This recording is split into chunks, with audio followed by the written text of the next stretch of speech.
So it occurred to me I have an aftermarket convertible top on my Boxster and I've always had it. So I don't really think much about it, but it is probably somewhat rare for most of you. So I thought I would just talk about it and kind of the differences maybe are and some of the pros and cons to the convertible top.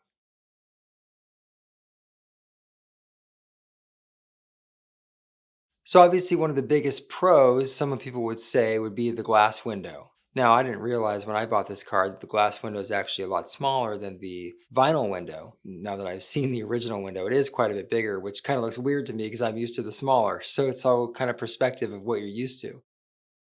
I don't notice any issues seeing out of the back. I think it's one of those things where you're seeing out of the center of between the roll bars. So the larger vinyl window doesn't make much of a difference compared to the glass window size. Now the glass window does have the defrost button, and the defrost built in. I've actually never used it. And in fact, I just noticed about a month or probably 2 months ago that one of the connections, basically there's two little pieces of metal soldered on each side, which connects to the defrost, came unsoldered. So that's on my repair list. Maybe I'll make a video about it. We got to be careful about it because obviously when you're getting in there, it's kind of tight quarters if you don't take the top off, at least if you try and do it in the car. And you don't want to like burn a hole through the canvas. So that's the only thing on that. But the biggest thing to know about the glass rear window aftermarket top is that if you have the original frame, which is like a three-fold frame, then when you go to put it in service mode, there is no way to fold that glass window up like you would with the vinyl top where you do the chop and you can fold it up. I mean, you don't have to do the chop, but like just the fact that you can fold it in half.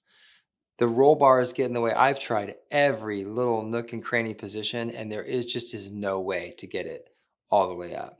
You can get it like basically, it's like barely more than horizontal. And so I have these little like hooks that I got at Home Depot, which are for like rakes or something. It's like a rubberized thing, and I put a cloth over it and then I hook it because I just don't want to gouge up that rubber. And then I use a little rubber strap and I do the same thing on the front of the convertible top when it's open to the service mode. So it definitely does limit access. I know I've read different things like people are like, oh no, I can still access everything. I mean, yeah, technically you can access everything, but it's just a little more uncomfortable trying to get in there. And there's probably are some repairs that it is a lot harder to get to because of the glass window. But overall, I like having the glass window. I haven't, you know, had any issues or anything like that.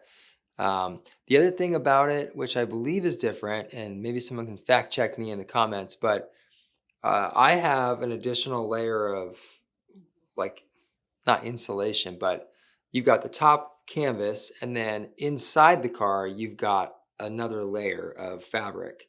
So, from what I understand, that is a difference in the glass and the glass aftermarket top and the OEM top that came with the car. And that supposedly makes it a little bit quieter. So I can't compare because I haven't really spent a lot of time in a Boxster in the original top, but that is a big difference. Black is the color of my top. I think that's the color that comes with a lot of the OEMs. Maybe there's a blue. I think there might be a Metropole blue on the originals. But other than that, I don't think there's really a lot of differences.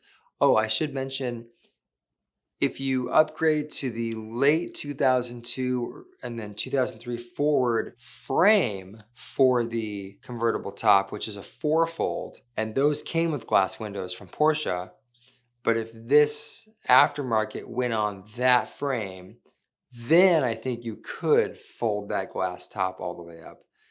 It gets so confusing, I gotta tell you. But yeah, so that's a little bit about that. If you're ever thinking about upgrading, I have no idea what it takes to pay someone to put that in. I've watched a few videos on installing these things. They look pretty intense. And then there's a whole like adjustment thing you gotta do. And I mean, everything's doable, right? With patience and time and resources to learn how to do it. But it does seem like quite a job. It's not like a one-day deal. I think it takes you a bit of time. So something to think about. I think it looks nice, but yeah, just want to share that with you.